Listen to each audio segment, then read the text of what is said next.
أعوذ بالله السميع العلي العظيم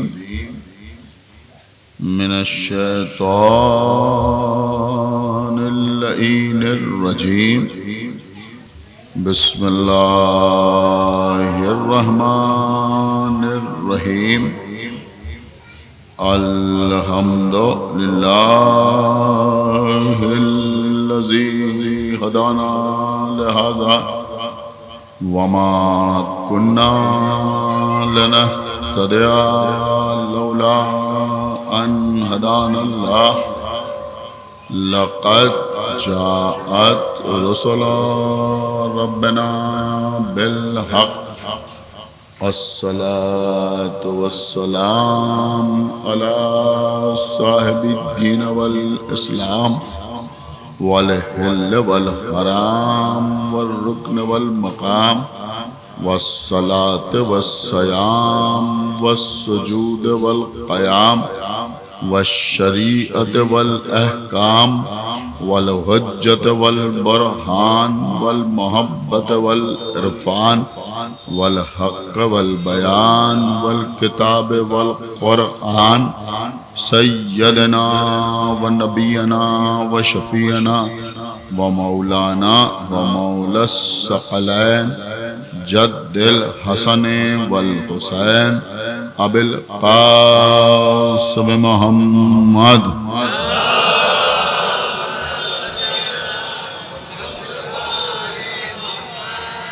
وعلى أهل بيته الطيبين الطاهرين المعصومين المظلومين المنتخبين المنتجبين الذين أذهب الله عنهم الرجس وطهرهم تطهيرا.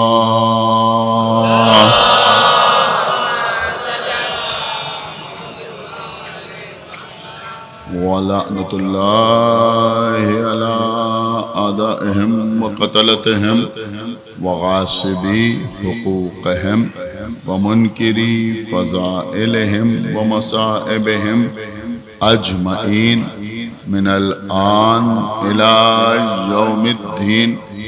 أما بعد فقد قال الله سبحانه تبارك وتعالى في كتابه المجيد وفرقانه الحميد وقوله الحق. بسم الله الرحمن الرحيم. ثم أورثنا الكتاب الذين اصطفينا من عبادنا. صلوات محمد.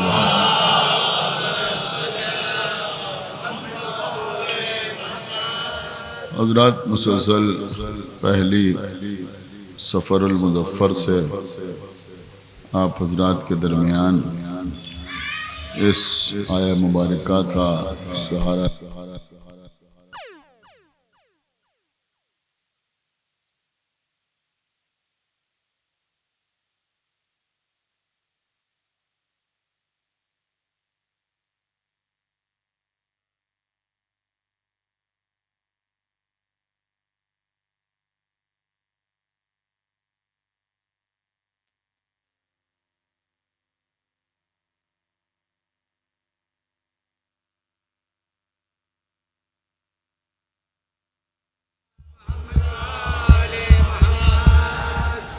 فضائل و مصائب اہل بیت بیان کرنے کی کوشش کر رہا ہوں. ارشاد اقدس الہی ہو رہا ہے کہ ہم نے اپنے بندوں میں سے کچھ بندوں کو چن لیا.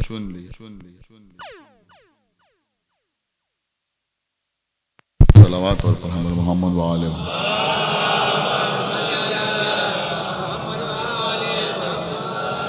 جنہیں ہم نے منتخب کیا، جن کا ہم نے استفاء کیا، جن کو ہم نے مصطفیٰ قرار دیا، ان کو ہم نے اپنی کتاب یعنی قرآن کا وارث قرار دیا. عزیزو، یہی ہمارا دین ہے یہی ہمارا مذہب ہے، یہی ہمارا عقیدہ ہے، یہی ہمارا ایمان ہے کہ آل محمد وارثان قرآن، اس لیے کہ یہ وہ ہستیاں ہیں جو ہمارے ذریعے چنی ہوئی نہیں ہیں، بلکہ انہیں اللہ نے عابدین میں، عبادت کرنے والوں میں، بندوں میں منتخب کیا ہے۔ لہذا ہم یا ہمارے علماء اگر قرآن مجید سے کچھ حاصل کرنا چاہتے ہیں تو ہمیشہ آل محمد کے در پر اپنا سر جھکاتے ہیں اور جو کچھ حاصل کرتے ہیں وہ ان کے ذریعے سے حاصل کرتے ہیں۔ اور ہم قرآن کے سلسلے میں تفسیر بالرائے کو حرام سمجھتے ہیں۔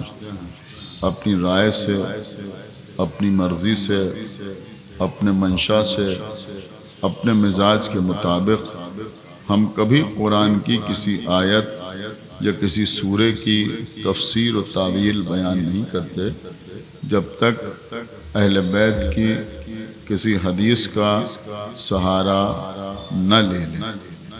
عزیزوں، جہاں تک قرآن کا تعلق ہے تو میں آپ کی خدمت میں عرض کروں کہ دو چیزیں ہیں، ایک کا نام ہے تنزیل اور دوسرے کا نام ہے تعویل۔ قرآن مجید کی تنزیل بھی موجود ہونا ضروری ہے اور تعویل قرآن سے واقف ہونا بھی ضروری ہے۔ اگر پیغمبر اسلام صرف تنزیل بیان کر کے چلے جاتے تو کبھی بھی کار رسالت کی ذمہ داری ادا نہ ہوتی۔ لہذا پیغمبر نے جب تنزیل بیان کی تو تنزیل کے ساتھ ساتھ پیغمبر نے تعویل قرآن بھی بیان کی۔ اگر پیغمبر تعویل قرآن نہ بیان کرتے تو ہمیں معلوم ہی نہ ہوتا کہ صلاۃ کا مطلب کیا ہے۔ ہم نہ جانتے کہ فجر کی 2 رکعت نماز ہے یا ظہر کی 4 رکعتیں ہیں یا مغرب کی 3 رکعتیں ہیں یا عشاء کی 4 رکعتیں ہمیں ادا کرنا ہے۔ ہمیں جو کچھ ملا وہ پیغمبر کی زبانی ملا اور پیغمبر کے بعد ان کے جو حقیقی جانشین تھے ان کے ذریعے سے حاصل ہوا۔ دیکھیں قبلہ، ہم تو اس حد تک قرآن کا احترام کرتے ہیں کہ اگر کہیں الماری میں قرآن رکھا ہوا ہو تو ہم اس وقت اس طرف پاؤں کر کے نہیں لیٹتے کہ قرآن کی بے حرمتی نہ ہو جائے۔ بہت توجہ، اس حد تک ہم قرآن کا احترام کرتے ہیں اور سارے مسلمان کرتے ہیں۔ اگر ہمارے گھر میں چند کتابیں ہوں، جگہ کم ہو، تو کسی کتاب کو قرآن کے اوپر نہیں رکھا جاتا بلکہ قرآن کو سب سے اوپر رکھا جاتا ہے۔ لیکن یہاں پر صاحبان فہم بیٹھے ہیں، میں آپ کی خدمت میں عرض کر رہا ہوں کہ قرآن پر کوئی کتاب نہیں رکھی جا سکتی۔ قرآن مجید کے اوپر تحفۃ العوام نہیں رکھتے، قرآن مجید کے اوپر توضیح المسائل نہیں رکھتے، قرآن مجید کے اوپر تاریخ کی کوئی کتاب نہیں رکھتے۔ قرآن مجید کے اوپر انتہا یہ ہے کہ اگر فقط تفسیر پر مبنی کوئی کتاب ہو تو اسے نہیں رکھتے۔ قرآن مجید کے اوپر فلسفے کی کوئی کتاب نہیں رکھتے، منطق کی کوئی کتاب نہیں رکھتے، عربی گرامر سے تعلق رکھنے والی کوئی کتاب نہیں رکھتے، نحو اور صرف سے متعلق کوئی کتاب نہیں رکھتے۔ لیکن اگر ہمارے گھر میں 2 قرآن ہوں، کیا سننا ہے، بہت توجہ آپ حضرات کی، ایک سائز میں بڑا ہو دوسرا چھوٹا ہو تو آپ مجھے بتائیں کہ کیا کیا جائے گا؟ کیا جو قرآن سائز میں چھوٹا ہے اس کے اوپر بڑا قرآن رکھا جائے گا؟ کہ نہیں، ایسا نہیں ہوگا، بلکہ جو قرآن سائز میں بڑا ہے اس کے اوپر چھوٹا قرآن رکھ دیا جائے گا۔ اب اگر کوئی کہے کہ بھائی یہ بے حرمتی ہو رہی ہے قرآن کی، یہ قرآن کی توہین ہو رہی ہے، تو پھر جواب یہ دیا جائے گا کہ بھائی یہ قرآن کی توہین نہیں ہے، ہم نے قرآن پر کوئی اور کتاب نہیں رکھی ہے، ہم نے قرآن پر قرآن رکھا ہے۔ سمجھ رہے ہیں آپ؟ ہم نے قرآن پر قرآن رکھا ہے، تو اب کوئی پریشان نہ ہو کہ اگر مسجد النبوی میں پیغمبر سجدے میں ہو، ایک صلوات پڑھے بر محمد و آل محمد۔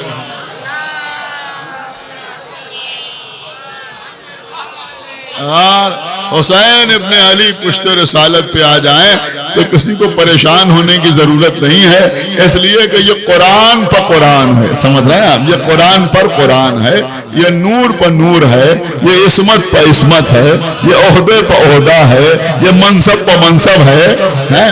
تو بہرحال میں عرض یہ کر رہا تھا کہ قرآن کا اتنا احترام لازم و واجب ہے۔ ہم قرآن مجید کو جزدان میں لپیٹ کے رکھتے ہیں۔ قرآن مجید کے سلسلے میں چند باتیں عرض کرنا نہایت ضروری ہے۔ میرے خیال میں آپ حضرات بھی ان چیزوں سے واقف ہیں کہ بھئی اگر کہیں قرآن مجید کی تلاوت ہو رہی ہو، دیکھیں اس بات کو سمجھیے، میں سمجھتا ہوں مجلسوں میں اگر نہ پڑھا جائے گا تو پھر کہاں پڑھا جائے گا، کہ اگر کہیں قرآن کی تلاوت ہو رہی ہو تو ہم پر لازم و واجب ہے کہ ہم خاموش رہیں، خاموشی سے اسے سنیں، آپس میں گفتگو نہ کریں۔ دیکھیں یہ مجلس ہو رہی لیکن ماشاءاللہ جشن بھی ہوتا ہے، سمجھ رہے ہیں، مقاصدہ بھی ہوتا ہے، قصیدہ خوانی بھی ہوتی ہے۔ خدا کے لیے میری بات کو بہت غور سے سنیے گا، تلاوت قرآن کو فقط لوگوں کو بلانے کا ذریعہ نہ بنے۔ اللہ جانے آپ نے محسوس کی میری بات یا نہیں محسوس کی؟ میں نے کہا ابھی تو تلاوت ہو رہی ہے، لوگ آپس میں گفتگو کر رہے ہیں، آپس میں باتیں کر رہے ہیں، اور ادھر قرآن مجید کی تلاوت ہو رہی، یہ مناسب نہیں ہے۔ اس لیے کہ اگر قرآن مجید کی تلاوت ہو رہی ہو تو آپ کے لیے ضروری ہے کہ آپ خاموش بیٹھ کے سنیں، اس لیے کہ قرآن کی تلاوت کرنا بھی عبادت ہے اور قرآن کا سننا بھی عبادت ہے، سمجھ رہا؟ قرآن کا سننا بھی عبادت ہے اور قرآن کے حروف کو دیکھنا بھی عبادت ہے۔ بھئی یہ تو ایک ایسا مسئلہ ہے کہ جس کو بڑی آسانی سے سمجھا جا سکتا ہے۔ آپ اس مسجد میں، دیگر مساجد میں جماعت کی نماز پڑھتے ہیں، جب آپ جماعت کے ساتھ نماز پڑھتے ہیں تو اگر مثلاً آپ ظہرین کی نماز پڑھ رہے ہیں اور امام جماعت آہستہ آہستہ قرآن پڑھ رہا ہے تو بات الگ ہے، لیکن اگر آپ مغرب کی نماز پڑھ رہے ہیں اور امام جماعت باواد بلند سورہ کی تلاوت کر رہا ہے تو آپ کے لیے کیا حکم ہے؟ پیچھے آپ بھی خاموشی سے پڑھیں کہ نہیں ہم خاموش کھڑے رہیں؟ کیا سنائے؟ آپ خاموش کھڑے رہیں، سنتے رہیں۔ کیوں خاموش کھڑے رہیں؟ اگر کوئی یہ کہے کہ بھائی وہ پڑھ رہے ہیں لہذا ہم خاموش ہیں، تو پھر جب وہ ذکر رکوع کر رہے ہیں تو پھر آپ ذکر رکوع کیوں کر رہے ہیں؟ میں کچھ عرض کر رہا ہوں، جب وہ ذکر رکوع کر رہے ہیں تو آپ ذکر رکوع کیوں کر رہے ہیں؟ جب وہ قنوت پڑھ رہے ہیں تو پھر آپ پیچھے چپکے چپکے قنوت کیوں پڑھ رہے ہیں؟ جب وہ تشہد پڑھ رہے ہیں تو آپ آہستہ آہستہ تشہد کیوں پڑھ رہے ہیں؟ دیکھیں آپ بڑی طرح متوجہ رہیں۔ اس کا مطلب یہ ہوا کہ بات یہ نہیں ہے کہ وہ کچھ پڑھ رہے ہیں تو ہم خاموش ہیں، بلکہ مسئلہ یہ ہے کہ وہ قرآن پڑھ رہے ہیں۔ وہیں تک تو ہے نا بھائی، وہ سورہ ہم پڑھ رہے ہیں، وہ سورہ قدر پڑھ رہے ہیں، لہذا ہم خاموش ہیں۔ لیکن اس کے ساتھ ساتھ یہ مسئلہ بھی بڑا اہم ہے، لیکن شاید آپ سوچ بھی نہ رہو کہ میں آپ کو کہاں لے جا رہا ہوں۔ اس کے ساتھ ساتھ یہ مسئلہ بھی بہت زیادہ اہم ہے کہ آپ گھر میں بیٹھے ہوئے قرآن پڑھ رہے ہیں، قرآن کی تلاوت کر رہے ہیں، قرآن کی تلاوت کر رہے ہیں اور اتنے میں اذان ہونے لگی۔ اب کیا حکم؟ خدا کے لیے تھوڑا بیدار ہو جائیے۔ اب آپ مجھے بتائیں آپ کے لیے کیا حکم ہے؟ آپ قرآن پڑھ رہے تھے بیٹھے ہوئے اور ادھر سے اذان شروع ہو گئی، اب آپ تلاوت کرتے رہیں؟ کہ نہیں، آپ تلاوت روک دیجئے۔ دیکھیے ہم سارے مسائل سے واقع، بہت توجہ آپ حضرات کی چاہتا ہوں، آپ تلاوت روک دیجئے، آپ اذان کی طرف اپنا دھیان لگائیے اور اذان کے جملوں کو دہرائیے۔ مؤذن کہے اللہ اکبر تو آپ بھی کہیے اللہ اکبر۔ مؤذن کہے اشہد ان لا الہ الا اللہ تو آپ بھی کہیے اشہد ان لا الہ الا اللہ۔ مؤذن کہے اشہد ان محمد رسول اللہ تو آپ بھی کہیے اشہد ان محمد رسول اللہ۔ مؤذن کہے اشہد ان علی ولی اللہ تو آپ بھی کہیے اشہد ان علی ولی اللہ۔ مؤذن کہے حی علی الصلاۃ تو آپ بھی کہیے حی علی الصلاۃ۔ اس کا مطلب یہ ہوا کہ بھائی اذان کا احترام اس حد تک ہم پر لازم و واجب ہے کہ اگر ہم قرآن کی تلاوت کر رہے ہیں تو اسے بھی روک دیا جائے، اس لیے کہ اذان ہو رہی ہے۔ کیا سن رہا ہے یہ مجمع؟ اس لیے کہ اذان ہو رہی ہے، بھائی بہت توجہ کے ساتھ سنیے گا، اس لیے کہ اذان ہو رہی ہے، میں آپ کے سامنے گارنٹی کے ساتھ کہہ رہا ہوں کہ اس سے پہلے شاید کبھی اس رخ سے آپ نے سنا ہی نہ ہو، آپ تو اس کا دوسرا رخ سنتے ہیں۔ اس کا مطلب یہ ہوا کہ اذان کے درمیان بولنا درست نہیں ہے۔ قرآن کی تلاوت بھی کر رہے ہیں تو خاموش ہو جائیے، چاہے کہ آپس میں باتیں کر رہے ہوں، اقتصادیات پہ باتیں کر رہے ہوں، کسی رشتے کے سلسلے میں باتیں کر رہے ہوں، کسی نزاع کے سلسلے میں باتیں کر رہے ہوں، کسی اختلاف کے سلسلے میں باتیں کر رہے ہوں، کوئی بحث کر رہے ہوں، کسی قسم کی گفتگو کر رہے ہوں، لیکن اگر اذان ہو تو آپ خاموش ہو جائیے۔ اب تھوڑا سا متوجہ ہو کے میرا جملہ سنیے گا۔ ارے بھیا، جب اذان کے درمیان قرآن نہیں پڑھا جا سکتا تو یہ مجمع مجھے بتائے کہ دربار یزید میں امام زین العابدین اذان کے بیچ میں کیوں بولے؟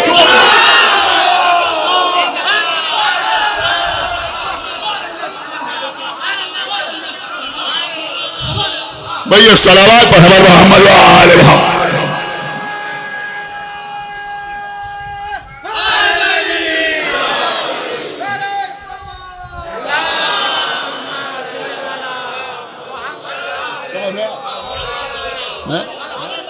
دیکھیے، میں بڑی احتیاط سے گفتگو کرنے کا عادی ہوں، بے شک اذان کے درمیان بولنا درست نہیں ہے، لیکن امام زین العابدین دربار یزید میں امام کے عمل کو اس کی مثال کے طور پر پیش نہ کیجیے، اس لیے کہ اگر امام وہاں احترام اذان میں خاموش ہوئے ہوتے، کیا سننا ہے؟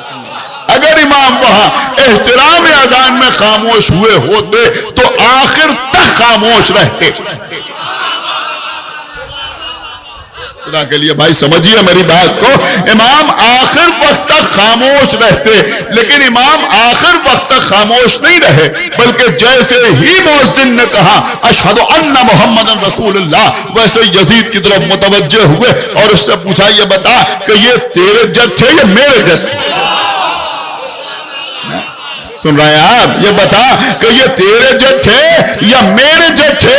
تیرے جد تھے یا میرے جد تھے؟ پھر فرمایا کہ اگر تو کہے کہ تیرے جد تھے تو تو جھوٹا، اور اگر یہ کہے کہ میرے جد تھے تو جس کے جد کا نام اذان میں لیا جائے اس کی اولاد پر یہ ظلم۔ امام نے ایسا سوال یزید سے کر لیا کہ اگر وہ کہے میرے جد تھے تو جھوٹا قرار پائے، اور اگر یہ کہے کہ آپ کے جد تھے تو ظالم قرار پائے، اور اللہ نے قرآن میں جھوٹوں پر بھی لعنت کی ہے۔ بھئی صلوات پر حضرت محمد و آل محمد، جھوٹوں پر بھی لعنت کی ہے، اور ایک صلوات اور پڑھ دے بر محمد و آل محمد، جھوٹوں پر بھی لعنت کی ہے، اور ظالموں پر بھی لعنت کی ہے۔ شاید میں اس سے پہلے کئی بار آپ کی خدمت میں عرض کر چکا ہوں کہ یزید کے دربار میں جو ہو رہا تھا اسے اذان کہنا اذان کی توہین، آپ سمجھ رہے ہیں؟ اسے اذان کہنا اذان کی توہین ہے، اسے اذان نہیں کہا جا سکتا، اس لیے کہ جو اذان دی جاتی ہے وہ اللہ کی قربت حاصل کرنے کے لیے دی جاتی ہے، امام کے کلام کو روکنے کے لیے نہیں دی جاتی۔ ایک صلوات پر حضرت محمد و آل محمد۔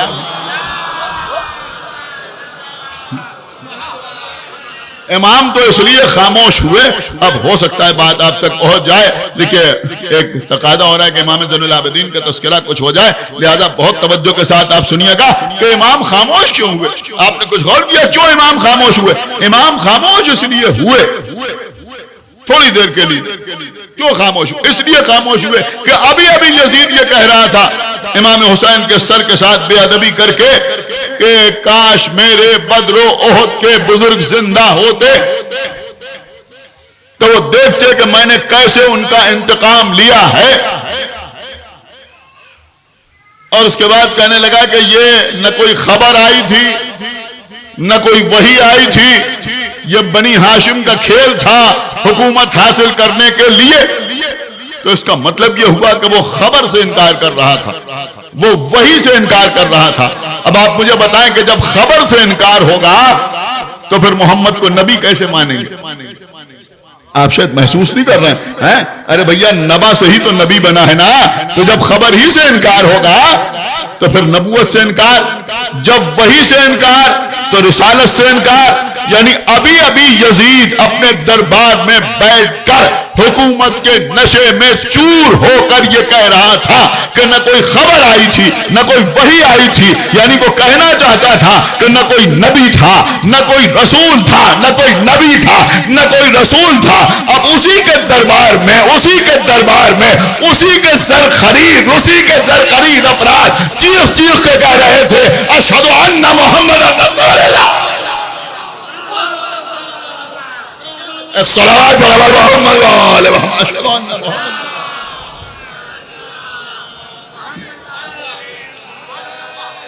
تب امام بولے اور بولنے کے بعد کہا بتا یہ تیرے جج تھے یا میرے جج تھے؟ ہاں عزیزوں, جس کو گرفتار کر کے لایا گیا تھا, جس کو لوہے میں جگڑ کے لایا گیا تھا, اس نے یزید کے گرے میں ایک ایسا طوق لعنت ڈال دیا کہ آج تک یزید کی ساری ناجائز اولادیں کوششیں کر کے تھک گئیں.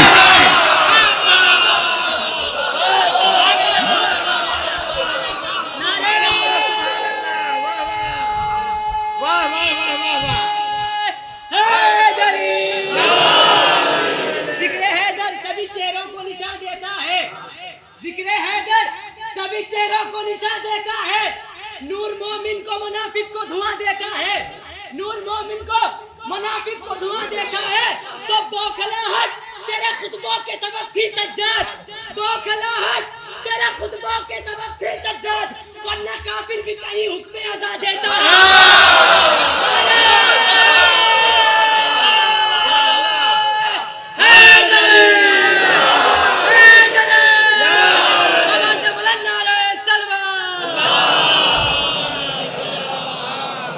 دیکھئے آج یہ شب بیداری کی مجلس ہے, آپ انجمنائے مادری کو سننے کے لیے آئے ہیں, اس بات کا مجھے مکمل طور پر خیال ہے, لیکن بہرحال چند باتیں تو مجھے عرض کرنا ہی ہے تاکہ ایک ماحول بن جائے انجمنوں کو سننے کے لیے. دیکھئے قبلہ یہاں پر بھی ایک مسئلہ پیش آتا ہے. میں کہا صاحب لعنت جو کی جائے وہ نام لے کے کی جائے یا بغیر نام لیے کی جائے؟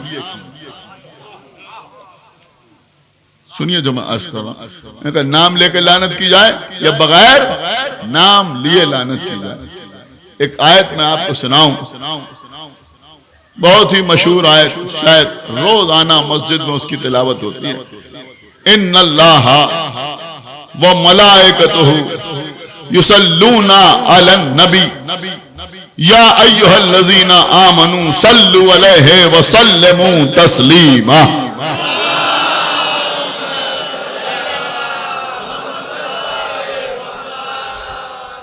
کیا ترجمہ ہوا اس آیت؟ اس آیت کا ترجمہ ہوا کہ اللہ اور اس کے ملائکہ نبی پر صلوات بھیجتے ہیں. کس پر صلوات بھیجتے ہیں؟ نبی پر صلوات. یہی تو ہے, ان اللہ و ملائکتہ یصلون علی النبی. اے ایمان لانے والوں تم بھی صلوات بھیجو ویسے جیسے صلوات بھیجنے کا حق ہے. یہی تو ترجمہ کیا جاتا ہے نا, اس وقت اس سے بحث نہیں ہے. لیکن اس میں لفظ آیا نبی. نبی کتنے ہیں؟ 1,24,000. جب آیت سننے کے بعد آپ نے صلوات پڑھی تو آپ نے کیا کہا؟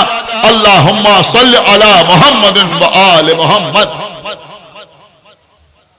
کسی فرقے کا مسلمان ہو جب صلوات بھیجتا ہے تو کم سے کم محمد تک تو آپ ہی کتنا بھیجتا ہے. میں جو عرض کر رہا ہوں اب اس کے آگے کچھ بھی پڑھے لیکن کم سے کم یہاں تک تو آپ کتنا بھیجتا ہے یا نہیں بھیجتا ہے؟ محمد کا نام لیتا ہے یا نہیں لیتا ہے؟ اس سے پوچھئے کہ اللہ نے نام تو نہیں لیا, عہدہ ہی تو بیان کیا کہ نبی پر صلوات. تو تم اللہم صلی علی النبی کیوں نہیں کہتے؟ محمد کیوں کہہ رہے ہو؟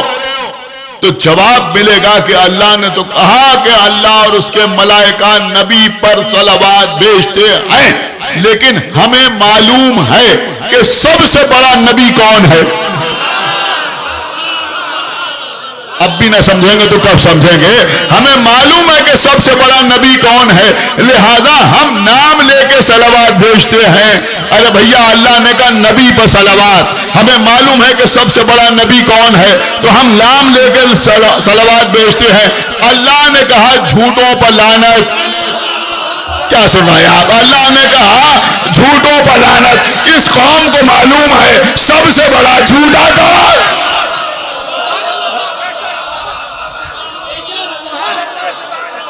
اور سب سے بڑا ظالم کون ہے۔ صلوات پڑھیں محمد و آل محمد۔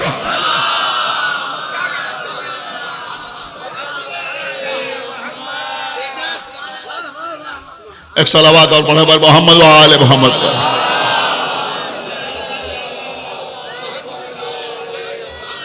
ہمیں معلوم ہے نا کہ سب سے بڑا جھوٹا کون ہے، یہ بھی ہم جانتے ہیں بھئی جو بی بی زہرا کو جھٹلائے،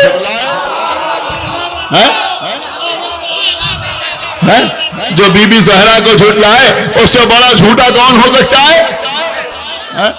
اور جو ان کے در پر لکڑیاں لے کے آئے اس سے بڑا ظالم کون ہو سکتا ہے؟ اب یہاں پر لوگ کہتے ہیں صاحب یہ نام تو اور لوگوں کے بھی تھے۔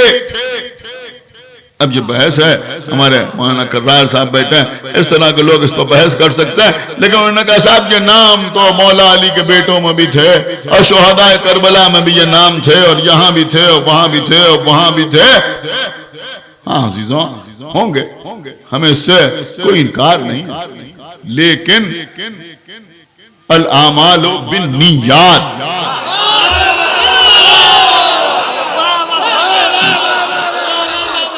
آپ بڑی بات سنیں جو میں عرض کر رہا ہوں، الاعمال بالنیات، عمل کا تعلق نیت سے ہوتا ہے، عمل کا تعلق نیت سے ہوتا ہے۔ اور ہم اچھی طرح جانتے ہیں کہ جب ہم لعنت کا تیر چلاتے ہیں تو وہ اپنے ہدف پر پہنچتا ضرور ہے، وہ اپنے ٹارگٹ پر پہنچتا ضرور ہے۔ کیا سن رہے ہیں آپ؟ اگر ہم نام لیتے ہیں تو ہو سکتا ہے اس نام کے 1000 لوگ ہوں، 1000 لوگ ہوں، 1000 لوگ ہوں، لیکن اللہ عادل ہے، اللہ عادل ہے، وہ ہماری نیت سے واقف ہے۔ لعنت کا تیر پہنچتا وہی ہے، اس لیے کہ ہم دیکھتے ہیں کہ چیخ کی آواز کہاں سے بلند ہو جائے۔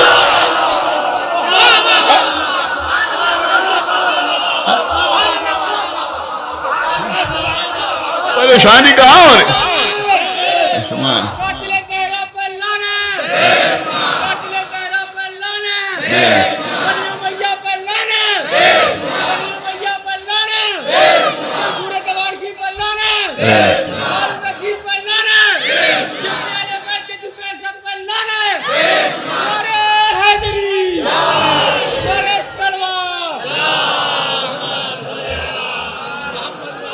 دیکھیں مولا آپ کو سلامت رکھے، جیسے آپ سماعت فرما رہے ہیں۔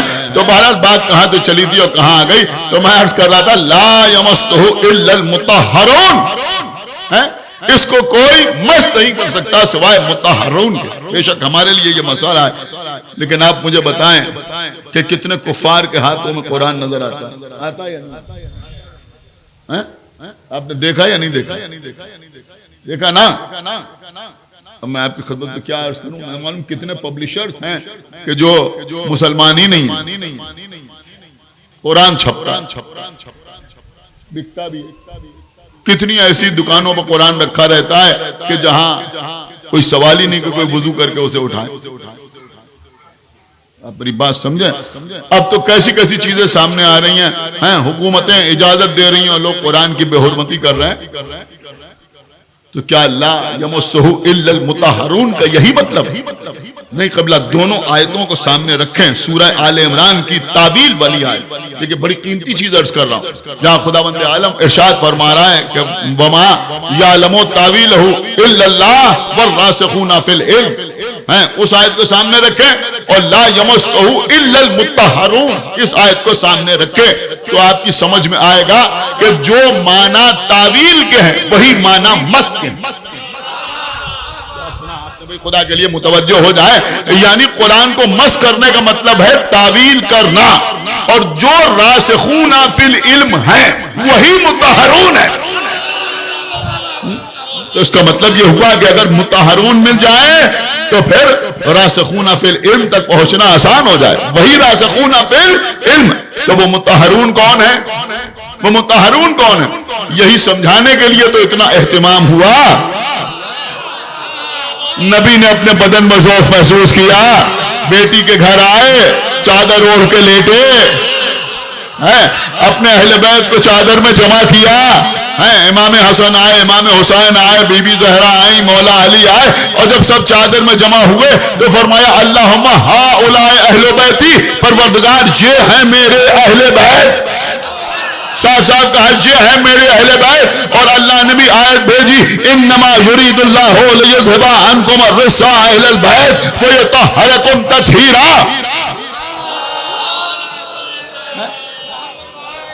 بس اللہ نے یہ ارادہ کر لیا ہے کہ ہر رجس کو اہل بیت سے دور رکھے اور ان کو اتنا پاک اور پاکیزہ رکھے کہ جو پاک رکھنے کا حق ہے. سمجھے آپ؟ کچھ لوگ ہم سے کہتے ہیں صاحب یہ شیعہ تو حدیث قصہ کو ایسے پڑھتے ہیں جیسے قرآن. ارے بھیا یہ حدیث قصہ بھی قرآن ہے، تم کیا جانو اس حدیث قصہ میں ایک آیت ہے یا نہیں ہے؟ کہاں آیت ہے؟ ہاں آیت ہے. ارے بھیا وہ آیت ہے تنزیل اور باقی حدیث قصہ ہے تعویل. تو یہ بتا رہی ہے کہ یہ آیت کس کے لیے نازل ہوئی؟ تو اہل بیت چادر میں جمع ہو گئے. یہ حدیث قصہ صرف ہمارے یہاں نہیں ہے تو سب جگہ ہے. تو سب جگہ ترمذی شریف میں صاف حدیث قصہ ہے یا نہیں ہے؟ کہا ہے.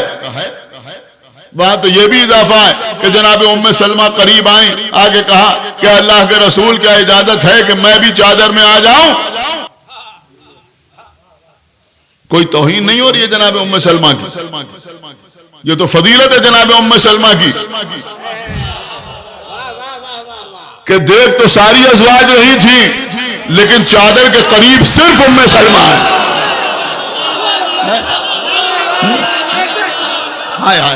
کیا سن رہے ہیں آپ؟ اس کا مطلب یہ ہوا کہ ام سلمہ معصومہ تو نہیں ہے لیکن سرحد عصمت کے قریب ہے. سنا آپ نے؟ سرحد عصمت کے قریب. معمولی مرتبہ نہیں ام سلمہ کا، آئیں قریب میں. لیکن رسول نے کیا فرمایا؟ انت اعلی مکانک، کہ تم اپنے مکان میں ہو مگر تم میری زوجہ ہو، یہ میرے اہل بیت ہے. انت علی الخیر، کہ تم خیر پر ہو مگر تم میری زوجہ ہو، یہ میرے اہل بیت ہے.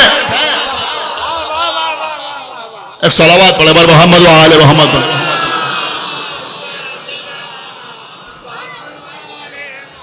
دیکھیں قبلہ لکھنؤ میں ایک نکتہ میں نے پڑھا تھا، خدا جانے پہلی مجلس سے میرا جی چاہ رہا ہے کہ آپ کا ذوق سماعت دے کے آپ کے حوالے کر دوں اور ہو سکتا ہے اسی کے اوپر مجلس تمام ہو جائے. اور میرا نکتہ نہیں، ابھی میں بتاؤں گا کس کا نکتہ ہے، پوری توجہ کے ساتھ آپ سماعت فرمائیں. دیکھیں قبلہ قابل غور مسئلہ یہ ہے یا نہیں کہ جناب ام سلمہ جن کی عمر اس وقت تقریباً 40-42 سال تھی، وہ چادر کے قریب آئیں اور آگے کہا کہ کیا اجازت ہے کہ میں بھی چادر میں آ جاؤں. لیکن اسی گھر میں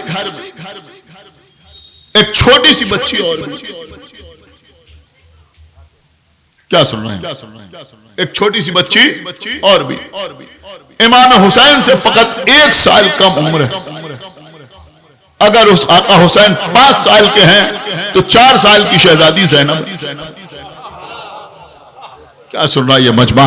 اگر آقا حسین 6 سال کے ہیں تو 5 سال کی شہزادی زینب. سن رہا ہے مجمع یا نہیں؟ لیکن ام سلمہ جو چادر کے قریب آتی ہیں کہ میں بھی آ جاؤں،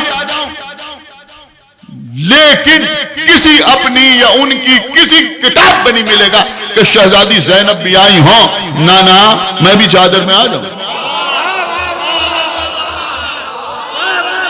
بھائی ایک صلوات پر حضرت محمد و آل محمد.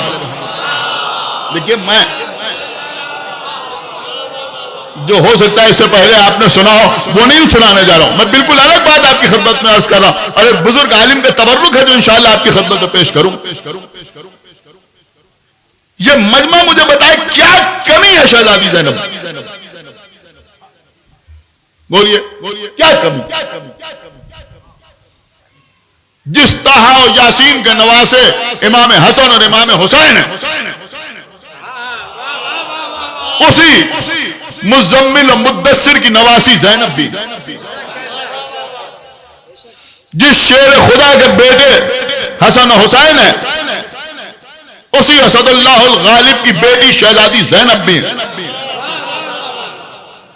جس شہزادی کونین کے بیٹے حسن و حسین ہیں، انہی خاتون جنت کی بیٹی جناب زینب بھی ہیں۔ آپ مجھے بتائیں بچوں کی یہ فطرت ہوتی ہے یا نہیں ہوتی؟ جب دو بھائی چادر کے نیچے ہیں تو ہم کیوں باہر رہے؟ اللہ جانے آپ سن رہے ہیں یا نہیں سن رہے ہیں؟ بھئی آپ کے گھر میں بچے ہیں، اللہ سلامت رکھے، صلوات پڑھے محمد و آل محمد۔ دیکھیے آج کی مجلس اگر آپ نے غور سے سن لی تو انشاءاللہ آپ مجھے بھی یاد رکھیں گے، آج کی مجلس کو بھی یاد رکھیں گے۔ بی بی زینب چادر کے قریب نہیں آئی، کیوں نہیں آئی؟ کس لیے نہیں آئی؟ کس وجہ سے نہیں آئی؟ تھوڑی سی وضاحت۔ کربلا کے بعد جب قافلہ چلا ہے، قافلہ بازار کوفہ میں پہنچا تو ایک ہنگامہ برپا تھا، کچھ لوگ رو بھی رہے تھے، کچھ چیخ رہے تھے، کچھ طبل بجا رہے تھے، کچھ خوش ہو رہے تھے، کچھ گانے گا رہے تھے، ایک ہنگامہ تھا۔ اس ہنگامے کے بیچ سے قیدیوں کو گزارا جا رہا تھا۔ شہزادی زینب نے ایک مرتبہ سارے مجمع کو غور سے دیکھا، جدھر جدھر علی کی بیٹی کی نگاہ جاتی تھی سناٹا چھاتا چلا جاتا تھا۔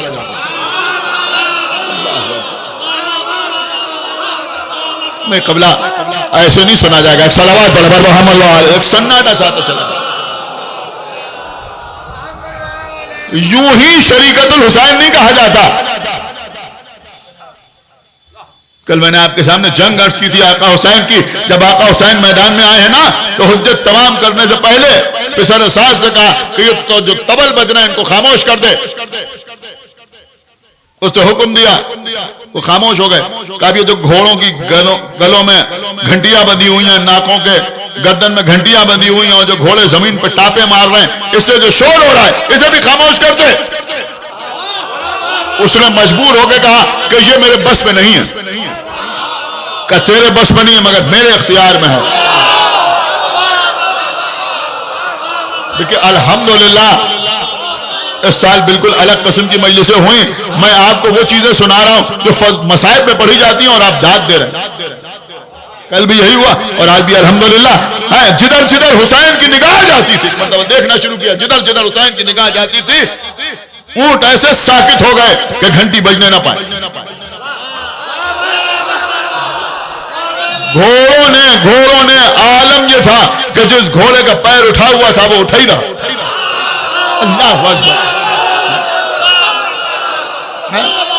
ہمت نہیں تھی کہ پیر زمین پر رکھ لے، جو جہاں جیسے تھا ویسے ہی ساکت ہو گیا۔ اب آقا حسین نے خطبہ ارشاد فرمایا، جو کام حسین نے کربلا میں کیا وہی کام زینب نے کوفے میں کیا۔ گویا جناب زینب بتا رہی تھی کہ دیکھو میرے ہاتھوں میں رسیاں ضرور ہیں، میں قیدی ضرور ہوں، مگر میں مظلومہ ہوں، میں مجبور نہیں ہوں۔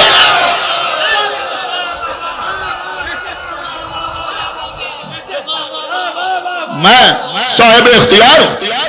اور پھر کوفے میں بی بی زینب نے وہ یادگار خطبہ دیا جو آپ نے ذاکرین سے سنا ضرور ہو، اس وقت مجھے وہ خطبہ نہیں سنا۔ اب آپ بتائیں، دیکھیے جب کوئی ذاکر، کوئی خطیب مجلس پڑھتا ہے، ذکر کرتا ہے تو یہ جو آپ داد دیتے ہیں اس کا بھی بڑا اثر ہوتا ہے۔ ہمیں جو یاد ہے، جو نکتے ہم نے نکالے ہیں، اگر آپ سر جھکا کے بیٹھ جائیں تب بھی ہم پڑھ سکتے ہیں۔ لاک ڈاؤن میں اور عادت ہو گئی آن لائن مجلسیں پڑھنے۔ ایک صلوات پر محمد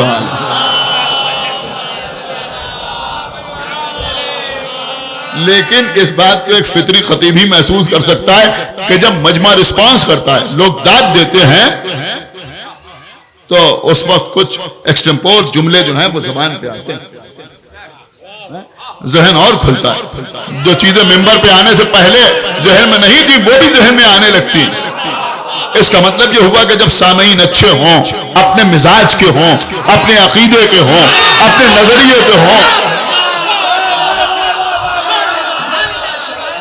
داد دینے والے ہوں، تو خطابت اور نکھر کے سامنے آتی ہے۔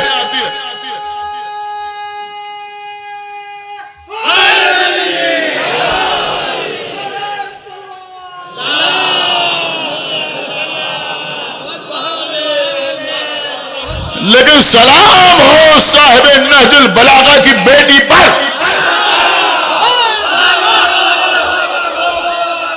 کہ اس بازار میں جہاں کوئی اپنا نہیں،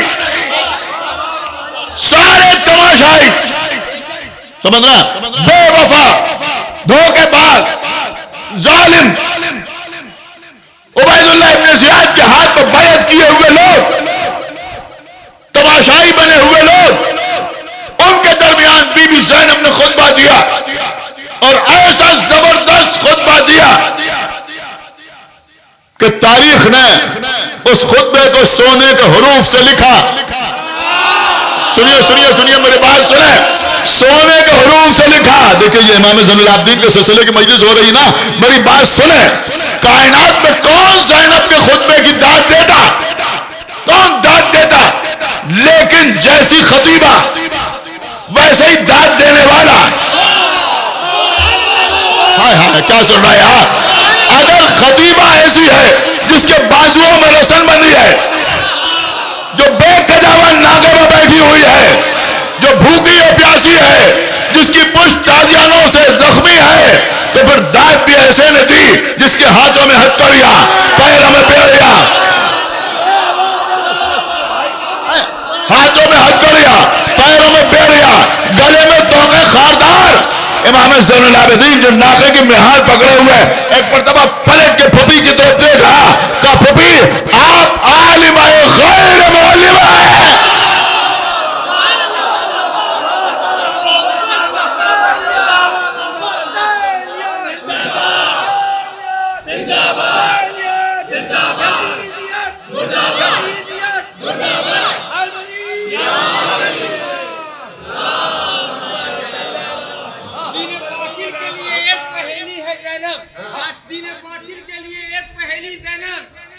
پنجتن پاک کی آگوش میں پلی ہے زینب، پنجتن پاک کی آگوش میں پلی ہے زینب۔ جنگ تو جیتنی 72 سودا نے، لیکن کوفہ و شام الٹ آئی اکیلی میں۔ لبیک یا حسین، لبیک یا حسین، لبیک یا حسین، لبیک یا حسین، شہید آدم زندہ باد، شہید آدم زندہ باد، مجاہد زندہ باد، علی زہرا زندہ باد، زندہ باد، زندہ باد، کربلا زندہ باد، ابو طالب زندہ باد، بنی ہاشم زندہ باد، بنی ہاشم زندہ باد، پڑھنے والے زندہ باد، سننے والے زندہ باد، نعرہ حیدری نعرہ سلوات۔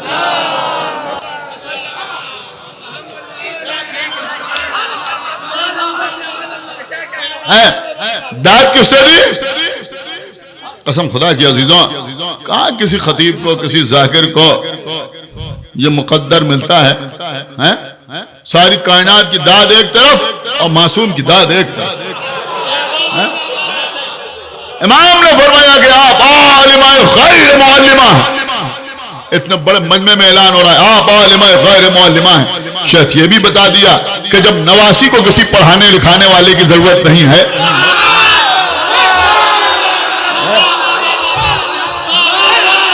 تو پھر نانا کو کسی پڑھانے والے کی ضرورت کیا ہوگی؟ عالمہ غیر معلمہ، سن لیا آپ نے؟ عالمہ غیر معلمہ، لیکن بی بی جو عالمہ غیر، سنیے گا، عالمہ غیر معلمہ، عالمہ غیر معلمہ جو بی بی ہے، اس کا اظہار بازار شام و کوفہ میں نہیں، دربار شام میں نہیں. سمجھ آیا؟ یہ اظہار ہوا اس وقت کہ جب بی بی چادر کے قریب نہیں آئی.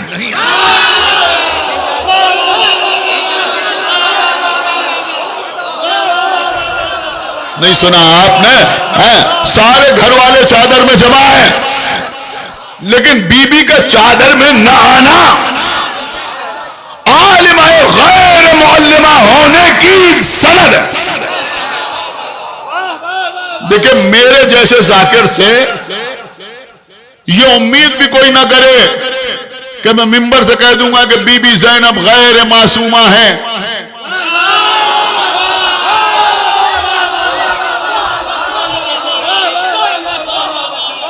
آج کل کچھ لوگوں کو شوق ہو گیا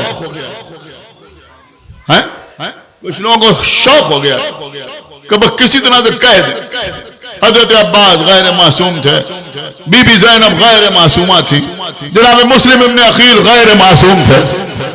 کچھ لوگوں کو شوق ہو گیا یہ سب کہنے کا. ارے بھیا کہاں کی باتیں کر رہے ہو؟ ہمیں بھی معلوم ہے کہ امام 12 ہیں, معصوم 14 ہیں, پنجتن 5 ہیں. ہماری ماں نے ہمیں سکھایا ہے. لیکن تھوڑا مطالعہ کرو, تھوڑا مطالعہ کرو. بڑے بڑے علماء, بڑے علماء, جید علماء اپنی کتابوں میں لکھتے ہیں کہ ہم جناب میثم تمار کے لیے اگر عدالت اور عصمت کے درمیان کوئی لفظ ہوتا تو وہ استعمال کرتے. تو بھیا جب بڑے بڑے علماء میثم تمار کو غیر معصوم کہنا پسند نہیں کرتے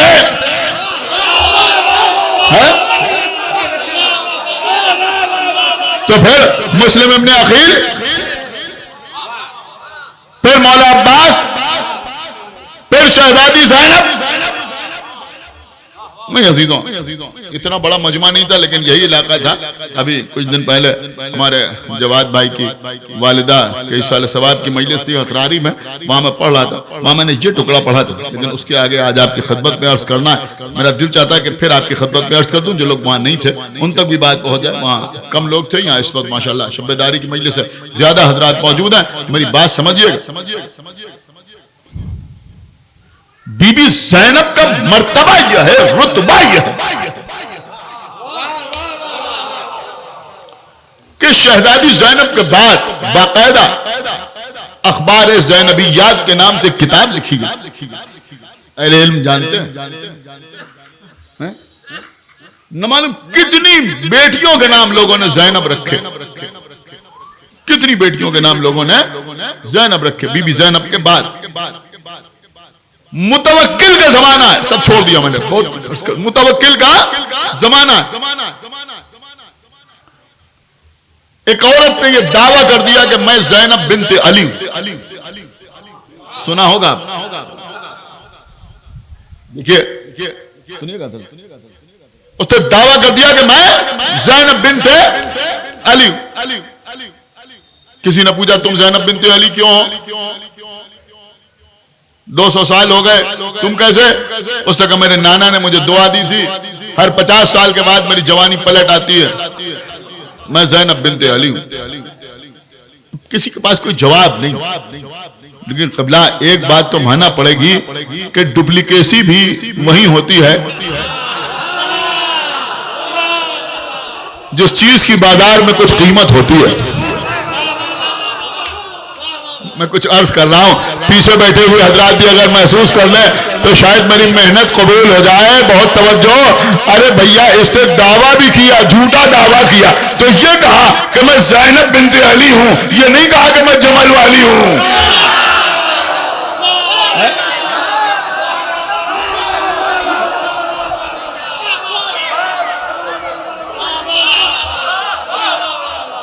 اس کا مطلب یہ ہوا کہ صدیاں گزرنے کے بعد بھی بی بی زینب کی عظمت کا جلوہ برقرار ہے. دیکھا میں زینب بنت علی. اب جب سارے علماء تھک گئے, ہار گئے, اس کے دعوے کو رد نہ کر سکے تو متوکل نے امام علی النقی علیہ الصلوۃ والسلام کو بلایا.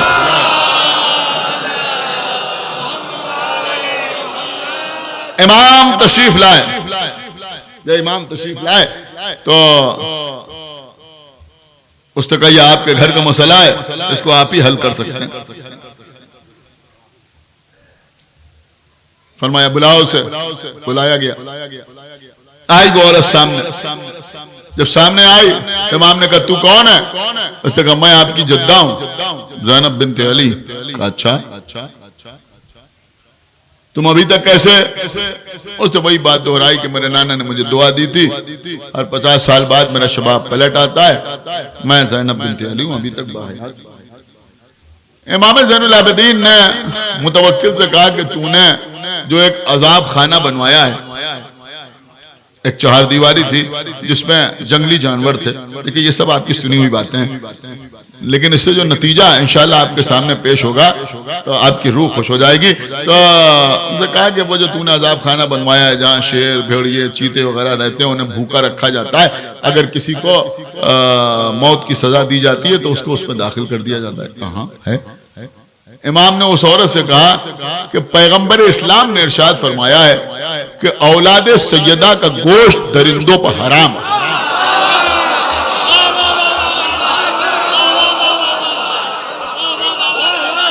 اولاد سیدہ کا گوشت درندوں پر حرام ہے. اگر تو زینب بنت علی ہے تو اس احاطے میں چلی جا. بس جیسے ہی یہ کہا اس نے ہاتھ جوڑ لیا. اس نے کہا آپ تو مجھے مار ڈالنا چاہتے ہیں, آپ تو مجھے مار ڈالنا چاہتے ہیں. یہ کہہ کے جلدی سے دربار سے نکلی اور اپنے اونٹ پر بیٹھی. سنیں مولا آپ کو سلامت رکھے. اونٹ پر بیٹھی اور چیختی ہوئی گئی کہ میں جھوٹی ہوں.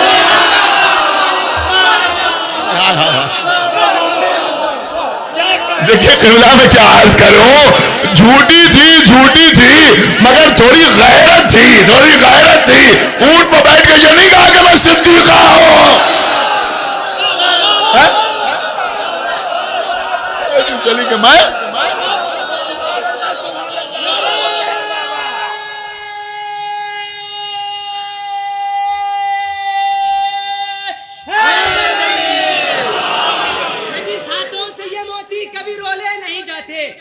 نجس ہاتھوں سے یہ موتی کبھی رولے نہیں جاتے, یہ آنسو ہے کسی میزان پر تولے نہیں جاتے. نجس ہاتھوں سے یہ موتی کبھی رولے نہیں جاتے, یہ آنسو ہے کسی میزان پر تولے نہیں جاتے.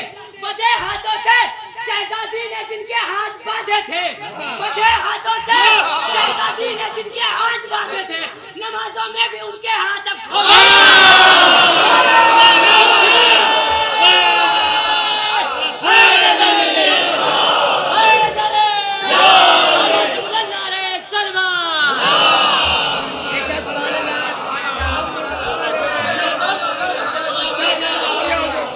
دیکھیں قبلہ 1 گھنٹہ ہو گیا مجھے پڑھتے, ایک صلوات پڑھ پر محمد وآلہ.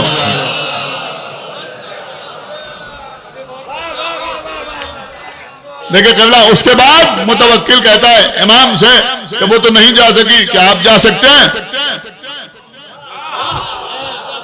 دیکھیں یہ ہوتی ہے دشمنی, ورنہ اس کا کام تو ہو گیا. اس نے اقرار کر لیا کہ میں جھوٹی ہوں. کہ آپ جا سکتے ہیں, کہ کیوں نہیں جا سکتے. وقت مقرر ہوا, امام اس احاطے میں پہنچے. وہی جانور جو چیرنے پھاڑنے والے تھے وہ آئے امام کے قدموں پر سجدہ کرنے لگے. دنیا نے یہ معجزہ بھی دیکھا, دنیا نے یہ معجزہ بھی دیکھا. لیکن اب میں ایک بات آپ کی خدمت میں عرض کروں, شاید کسی اور نے اس واقعے سے یہ نقطہ ناقص کیا کہ میں عرض کر رہا ہوں. دیکھیں قبلہ ساری دنیا میں جتنے سادات ہیں, یہاں بھی بیٹھے ہوئے سادات الحمدللہ, ہم بھی ہیں, وہ سب کے سب بی بی فاطمہ زہرا کی اولاد ہیں یا نہیں؟ جتنے سادات ہیں یا نہیں؟ زیدی, عابدی, حسینی, باقری, جعفری, موسوی, کاظمی, رضوی, تقوی, جوادی, نقوی, جتنے بھی سادات ساری دنیا میں سب اولاد سیدہ ہی تو ہیں، یعنی سب اپنے کو اولاد رسول کہتے ہیں. سب کا رشتہ بی بی فاطمہ زہرا سے تو جوڑتا ہے یا کہیں اور جاتا ہے؟ کوئی گن سکتا ہے ساری کائنات میں کتنے سادات ہیں؟ نہیں گن سکتے. پوری پوری بستیاں ہیں سادات. آپ جائیں وہاں، انہوں نے کہا بھائی یہاں سب سادات رہتے ہیں. ایسے ایسے گاؤں ہیں جہاں انہوں نے کہا بھائی 80% سادات رہتے ہیں. واقعی خیر سادات ہیں، کہیں 60% ہیں، کہیں 40% ہیں. کہ یہاں سارے نقوی سادات رہتے ہیں، یہاں تقوی سادات رہتے ہیں، یہاں سب رضوی سادات ہیں. پشچم میں، پورب میں، اتر میں، دکن میں ہیں، انڈیا میں، ایران میں. دنیا کا کوئی گوشہ ایسا ہے کہ جہاں سادات نہ ہو. اور شاید یہ بھی سورہ کوثر کا معجزہ ہے. سنیے تو میں عرض کر رہا ہوں اتنے سادات ہیں. امام نے حدیث کیا پیش فرمائی کہ اولاد سیدہ کا گوشت درندوں پر حرام ہے. کیا میسم زیدی لکھنؤ کے زو میں شیر کے باڑے میں جا سکتے ہیں؟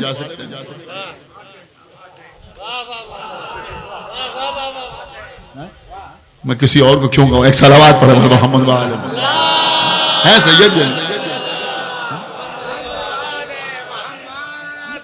بھئی. زیدی سادات ہیں، زید شہید کی اولاد ہیں. زید شہید امام زین العابدین کے بیٹے ہیں، امام زین العابدین امام حسین کے بیٹے ہیں، امام حسین بی بی سیدہ کے بیٹے ہیں.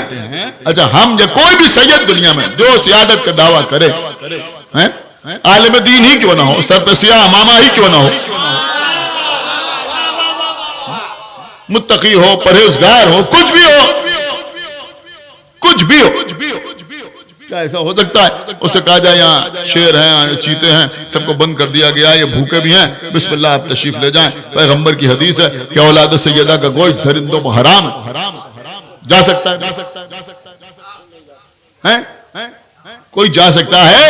لیکن وہ سب باتیں الگ ہیں کہ سید نہ بھی ہو اور کسی درندے کے سامنے مولا علی کا نام لے لے، مدد کے لیے پکارے اور بچ جائے. وہ سب مسئلے الگ ہیں، اس سے انکار نہیں. لوگ کہتے ہیں صاحب یا علی مدد کہیے تو کیا مولا علی آ جاتے ہیں بچانے کے لیے؟ ہم آتے ہیں نہیں آتے ہیں یہ بحث ہی نہیں ہے. ہم تو یہ سمجھتے ہیں ان کا نام کافی ہے. آنا نہ آنا تو الگ بات ہے بھائی، ان کا نام کافی ہوتا ہے مدد کے لیے. وہ آئے نہ آئے یہ ان کی مرضی ہے،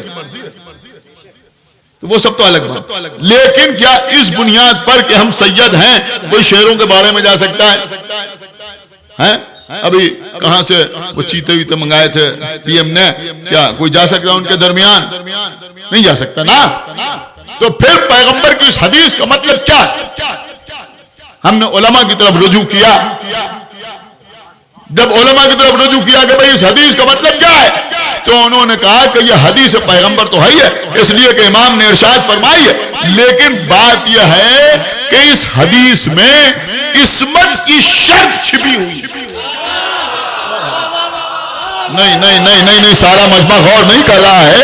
اس حدیث میں خدا کے لیے بھائی اب بیدار ہو جائیے. جیسے جی چاہے بی بی زینب آپ کو سلامت رکھے، جیسے چاہے ویسے ڈال دیجئے گا. کہ اس حدیث میں عصمت کی معصوم ہونے کی شرط چھپی ہوئی ہے. یعنی بی بی سیدہ کی وہ اولاد کہ جو معصوم ہے اس کا گوشت درندوں پر حرام ہے. وہ عورت دعویٰ کیا کر رہی ہے؟ وہ دعویٰ کر رہی ہے کہ میں زینب بنت علی ہوں اور امام علی النقی حدیث پیش کر رہے ہیں. تو اب میسم زیدی نے نہیں، 10ویں امام نے بی بی زینب کو معصوموں میں شامل کیا ہے.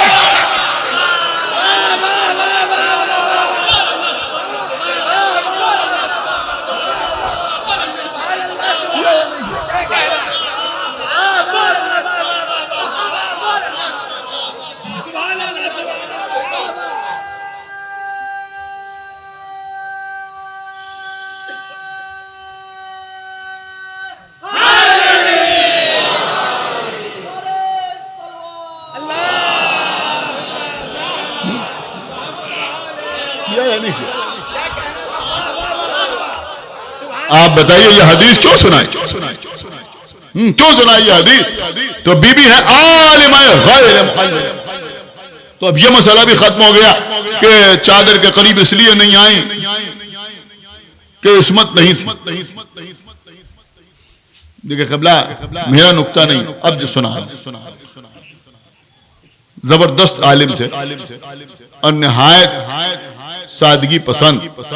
ہمارے شہر میں رہتے تھے مولانا سید محمد شاکر صاحب قبلہ نقوی امروہوی. میرے خیال میں ہمارے مولانا کرار صاحب واقف ہوں گے، دیگر پڑھے لکھے حضرات واقف ہوں گے. انہوں نے گوشہ نشینی کی زندگی گزاری، شہرت وغیرہ سے دور رہے، بڑے نیک آدمی تھے، بہت سادہ، لیکن مدارس میں ان کے علم کا ڈنکا بجتا تھا اور کثرت سے مجلسوں میں شرکت کرتے تھے.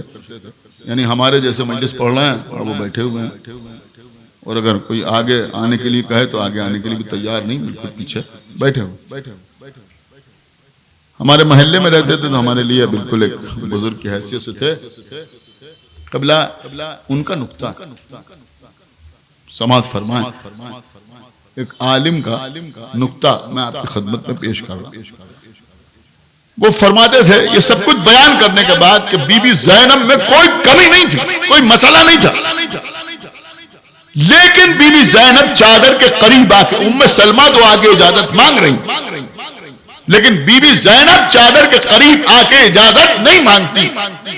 کیوں نہیں مانگتی؟ حالانکہ عصمت بھی ہے، رشتہ بھی ہے، نسبت بھی ہے، نبی کی نواسی بھی ہے، علی و فاطمہ کی بیٹی بھی ہے، کوئی کمی نہیں ہے. وہ کہتے تھے بی بی زینب کا چادر کے قریب نہ آنا. لیکن جو لوگ کہتے ہیں صاحب علمی باتیں، اب میں عرض کر رہا ہوں، علمی بات ہی عرض کر رہا ہوں، اب دیکھتا ہوں کون داد دیتا ہے کون داد نہیں دیتا. وہ فرماتے ہیں کہ بی بی کا چادر کے قریب نہ آنا بی بی کے عالمہ غیر معلمہ ہونے کا ثبوت. عالمہ غیر معلمہ ہونے کا ثبوت ہے.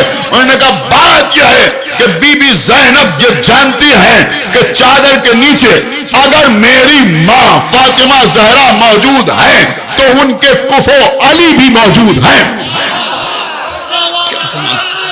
سن رہے ہیں آپ یا نہیں سن رہے ہیں؟ اگر فاطمہ موجود ہیں تو فاطمہ کے کفو علی بھی موجود ہیں. اب بی بی زینب جانتی ہیں دو ہی باتیں ہیں، اگر میں چادر میں داخل ہو جاؤں، اگر میں چادر میں داخل ہو جاؤں تو یا تو مریم کی طرح زندگی بھر. ہائے ہائے ہائے ہائے. دیکھیں عزیزوں، تحفہ ہے جو میں آپ کو دے کے جا رہا ہوں کہ اگر میں چادر میں داخل ہو جاؤں تو یا تو بغیر کفو کے زندگی بھر رہ جاؤں مریم کی طرح، یا تو پھر بغیر کفو کے زندگی بھر رہ جاؤں، اور ورنہ اگر میں چادر میں داخل ہو جاؤں تو پھر میرے کفو کے لیے اللہ کوئی دوسرا سلسلہ عصمت قائم کرے.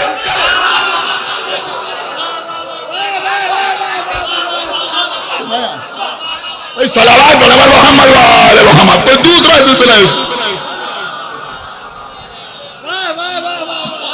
میرے خیال میں سارے حضرات نے شاید کوئی توجہ نہ کی. میں بہت بڑی بات آپ کی خدمت میں عرض کر گیا کہ یا تو اللہ کوئی اور سلسلہ عصمت قائم کرے، اس لیے کہ یہ جو سلسلہ عصمت ہے اس میں تو کوئی زینب کا کفو ہو نہیں سکتا. کیا سمجھا؟ تو اب الگ سے کوئی سلسلہ عصمت قائم ہو تو بی بی جانتی ہے کہ اگر میں چادر میں آ جاؤں تو یہ دو مسئلے ہو سکتے ہیں، یا تو مریم کی طرح زندگی بھر بغیر کفو کے رہ جاؤں، اور یا پھر اللہ کوئی اور سلسلہ عصمت قائم کرے. لہذا عالمہ غیر معلمہ نے سمجھا کہ اگر میں چادر میں نہ جاؤں تو یہ دونوں مسئلے حل ہو جائیں.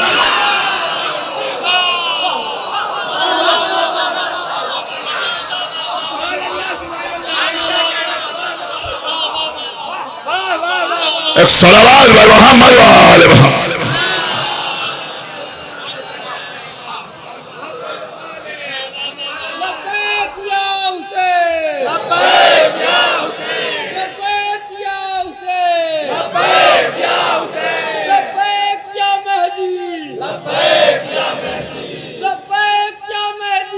لبیک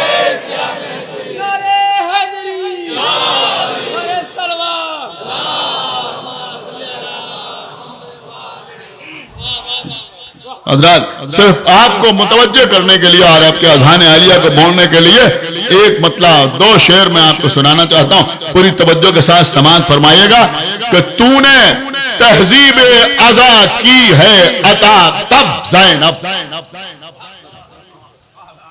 تو نے تہذیب ازا، تو نے تہذیب ازا کی ہے عطا تب زینب، آج کہلاتی ہے یہ قوم مہذب زینب۔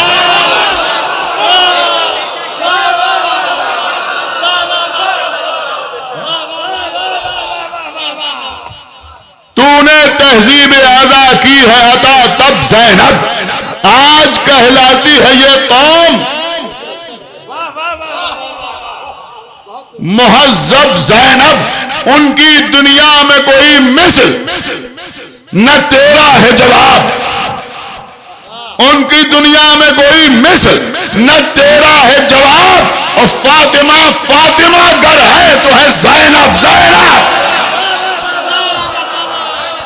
فاطمہ فاطمہ گر ہے تو ہے زینب زینب۔ شعر ملاحظہ فرمائیں کہ گھر میں ظالم کے بھی مظلوم کا ماتم ہو بپا۔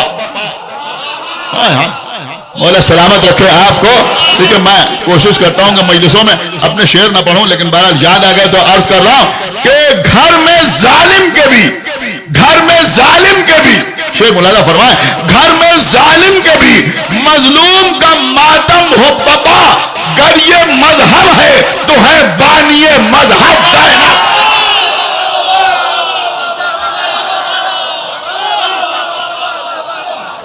گر یہ مذہب ہے، گر یہ مذہب ہے تو ہے بانی مذہب زینب۔ اب شعر ملاحظہ فرمائیں کہ گر یہ مذہب ہے تو ہے بانی مذہب زینب، اور خود امامت نے دیا تیری ضمانت میں امام۔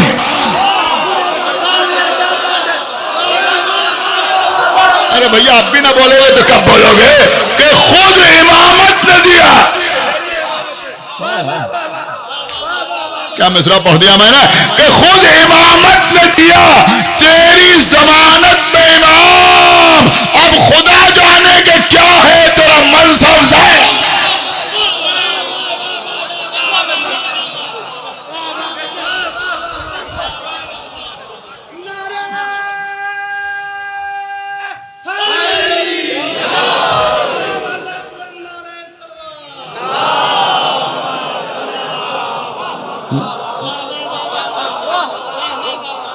اب خدا جانے کہ کیا ہے تیرا منصب زینب۔ ہاں امام زین العابدین علیہ السلام بھی آقا حسین کہہ رہے ہیں میرا بیٹا تمہارے حوالے، جلتے ہوئے شعلوں سے امام کو بچا کے لانے والی بی بی زینب، جس امام کے نام پر آپ یہاں جمع ہوئے ہیں، آپ کو معلوم ہے امام زین العابدین علیہ السلام کو آدم آل محمد کیا کہا جاتا ہے؟ آدم آل محمد۔ بس ہم خدا کی باب فضائل میں آخری بات میں آپ کی خدمت میں عرض کر رہا ہوں، یہ چیزیں عام طور پہ لوگ پڑھتے نہیں۔ جس وقت آقا حسین شہید ہوئے، میرے آقا کا صرف ایک بیٹا بچا، امام زین العابدین، صرف امام زین العابدین، ان کے علاوہ کوئی یا ہے کوئی، صرف امام زین العابدین۔ یا کم سن کے عالم میں امام محمد باقر جو ان کے بیٹے، لیکن امام حسین کے بیٹوں میں صرف ایک بیٹا امام زین العابدین، اور کوئی بیٹا نہیں۔ علی اکبر مارے گئے، 6 مہینے کے علی اصغر شہید ہو گئے، اب کوئی نہیں۔ اور شاید اس پنجے میں کچھ بچے نہ جانتے ہوں کہ جب یزید واصل جہنم ہوا تو یزید کے 15 بیٹے موجود تھے۔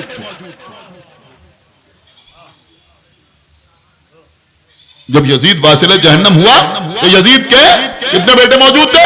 15 بیٹے یزید کے موجود تھے۔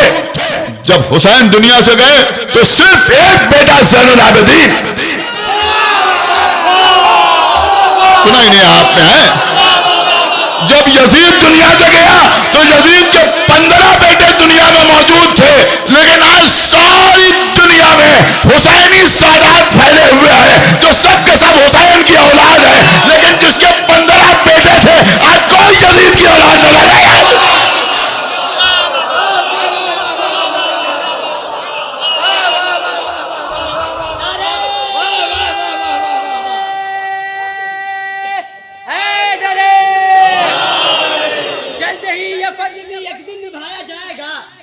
جلد ہی یہ فرض بھی ایک دن نبھایا جائے گا، 12ویں سرکار سے پردہ ہٹایا جائے گا، جلد ہی یہ فرض بھی ایک دن نبھایا جائے گا، جلد ہی یہ فرض بھی ایک دن نبھایا جائے گا، 12ویں سرکار سے پردہ ہٹایا جائے گا، خانہ کعبہ میں ہوگی مجلس زہرا وفا۔ جس کا بھی عقیدہ سب بولنا کہ خانہ کعبہ میں ہوگی، خانہ کعبہ میں ہوگی مجلس زہرا وفا، اور حرم تک فاطمی دستہ لگایا جائے گا۔ خانہ کعبہ میں ہوگی مجلس زہرا وفا، اور حرم تک فاطمی دستہ لگایا جائے گا، اور ہر مقصر آدمی کو باندھ کر زنجیر سے خلاف ازا بولتے ہیں، خلاف ازاداری بولتے ہیں، خلاف مولا بولتے ہیں، ان سب کے لیے ان کے خلاف یہ شعر ہے کہ ہر مقصر آدمی کو باندھ کر زنجیر سے فاطمی کے ہاتھ میں درہ چھوڑے،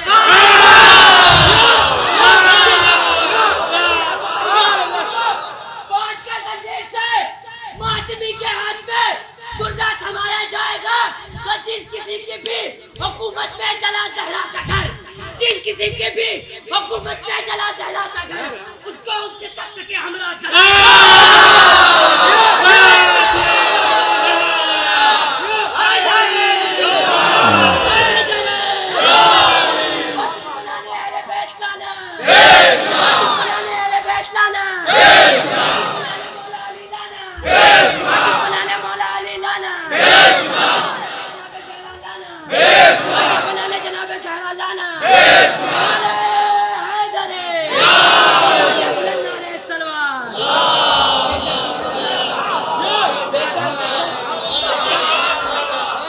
یہ ساری کائنات میں جو سادات ہیں، ان میں یہ حسنی سادات ہیں، حسینی سادات، تھوڑے سے حسنی سادات ہیں، ہندوستان میں تو کہیں نہیں نظر آتے، باقی ملکوں میں حسنی سادات بھی ہیں، لیکن زیادہ تر جو سادات ہیں وہ امام حسین کی اولاد ہیں یا نہیں ہیں؟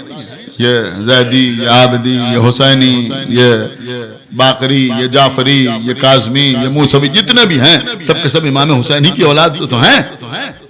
اور عزیزوں میں تو آپ کی خدمت میں عرض کروں گا کہ جو آخری پردے میں ہے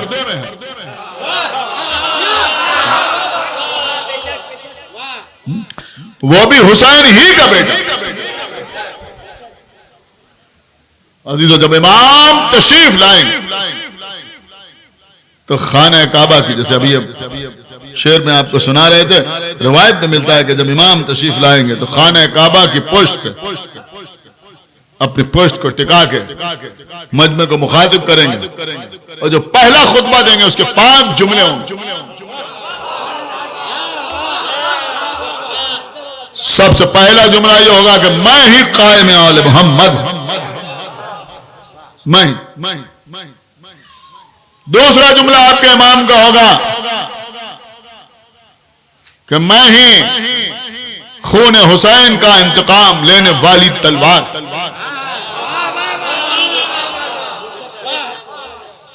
تیسرا جملہ آپ کے امام کا ہوگا میں اس کا بیٹا ہوں جسے کربلا میں پیاسا مارا۔ پھر فرمائیں گے کہ میں اس کا بیٹا ہوں جس کے لاشے کو گھوڑوں کی ٹاپوں سے پامال۔ پھر آخر میں فرمائیں گے میں اس کا بیٹا ہوں کہ جسے بغیر کفن کے دفن کیا۔ اس کا مطلب یہ ہوا کہ جو پہلا خطبہ ہوگا وہ مصائب حسین پر مبنی ہوگا، چاہنے والے چیخ چیخ کر روئیں۔ خدا آپ کو کسی غم میں نہ رلائے سوائے غم سرکار سید الشہداء۔ لیکن عزیزوں، جس امام کو سب سے زیادہ حق تھا اپنے بابا کا ماتم کرنے کا، آج رات بھر یہاں نوجوان ماتم کریں گے۔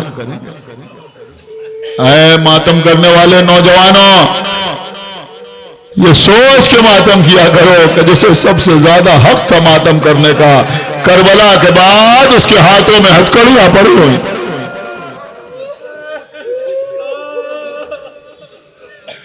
جزاک اللہ، مولا آپ کو سلامت رکھے۔ کیا کیا ظلم ہوئے قسم خدا کی، کربلا سے کوفے تک کسی نے پوچھا مولا آپ کس طرح کربلا سے کوفے تک آئے؟ فرمایا میں کربلا سے کوفے اور کوفے سے شام تک حالت رکوع میں آیا۔ کہا مولا کیوں؟ کہا اس لیے کہ جو زنجیر میری کمر میں بندھی ہوئی تھی اسی کے ساتھ میرے لال محمد باقر کو باندھ دیا گیا۔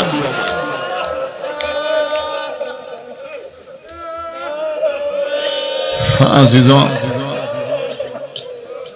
مصائب میں کوئی نئی بات تو نہیں سنائی جا سکتی۔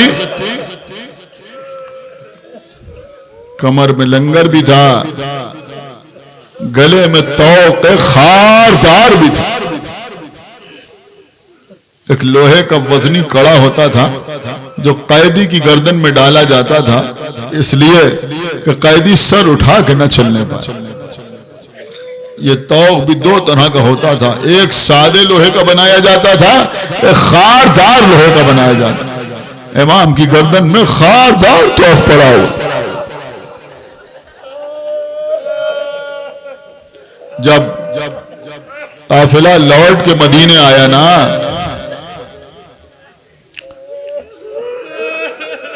اور جناب محمد حنفیہ کو یہ معلوم ہوا کہ قافلہ لوٹ کے مدینے آیا ہے،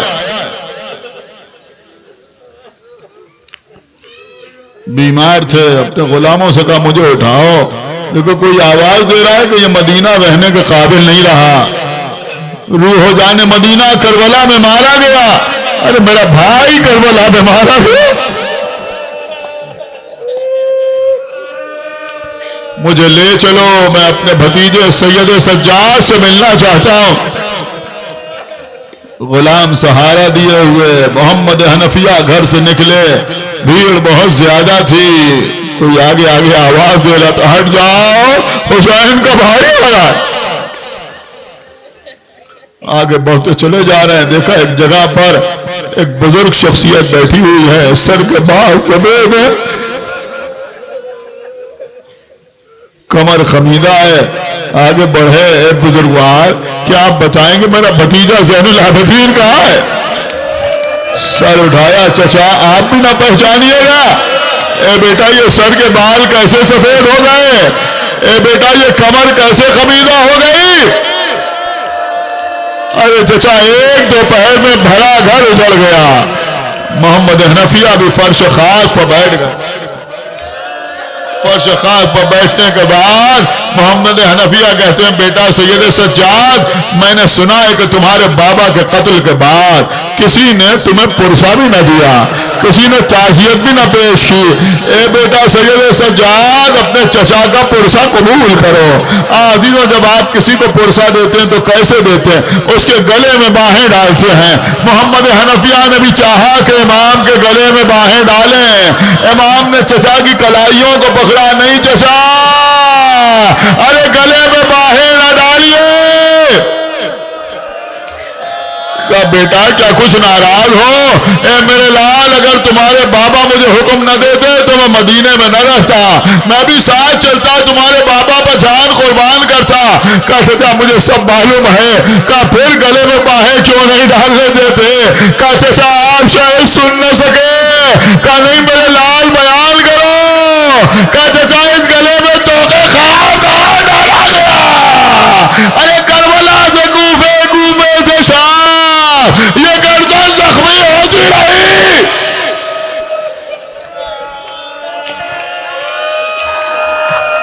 اے چچا کوئی گردن کو ہاتھ لگاتا ہے تو اذیت ہوتی ہے۔ عزیزوں ابھی امام کا تابوت آپ کے سامنے آئے گا، آپ ماتم کریں گے۔ عزیزوں 35 سال مدینے میں گزارے آپ کے چوتھے امام نے۔ 35 سال امام کیا کرتے رہے؟ کہ امام روتے رہے، کھانا سامنے آیا تو روئے، پانی سامنے آیا تو روئے۔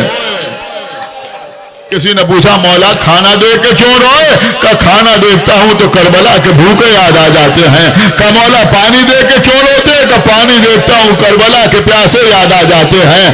عزیزوں کسی کے ہاتھ میں نیزہ دیکھتے تھے تو روتے تھے، کسی نے پوچھا مولا نیزہ دے کے کیوں روئے؟ کہا نیزہ دیکھتا ہوں تو وہ نیزہ یاد آ جاتا ہے جس پر میرے بابا کا سر دیکھتا. عزیزوں جس ناقے پر امام زندگی بھر سوار ہوتے رہے امام نے کبھی اس ناقے کو تازیانہ نہ مارا. جزاکم اللہ خیر الجزا. ارے جو امام ناقے کو تازیانہ نہ مارے وہ کربلا سے شام تک تازیانے کھاتا ہوا گیا. ارے علی عزیزوں خدا لعنت کرے ولید پر کہ جس نے ہمارے چوتھے امام کو زہر دے کے شہید کر دیا. عزیزوں امام کو زہر دیا گیا, امام کی شہادت واقع ہوئی. مدینے میں شہادت ہوئی. امام محمد باقر نے اپنے ہاتھوں سے غسل دیا, کفن پہنایا. عزیزوں امام کا جنازہ اٹھا, مدینے کے رہنے والے امام کے جنازے میں شریک ہوئے. ابھی تابوت آپ کے سامنے آئے گا, لوگ کندھا دے کے تابوت کو لے کے آئیں گے. عزیزوں مدینے میں بھی کندھا دینے والوں کا ہجوم تھا. لوگ کہہ رہے تھے حسین کا عزادار جا رہا ہے, کوئی کہہ رہا تھا کربلا پر رونے والا جا رہا ہے. امام کا تابوت جا رہا تھا. عجب نہیں کہ تابوت پہ امام نے کربلا کا رخ کیا ہو, آواز دی ہو اے بابا آج میرے جنازے میں اتنا مجمع, اے بابا کربلا میں آپ کا لاشا پڑا تھا, کوئی اٹھانے والا نہ تھا. میری پھوپھی مجھے دلاسا دے رہی تھی, میں فریاد کر رہا تھا ارے وہ بیٹا کیا کرے جس کے ہاتھوں میں ہتھکڑیاں, پیروں میں بیڑیاں, گلے میں تو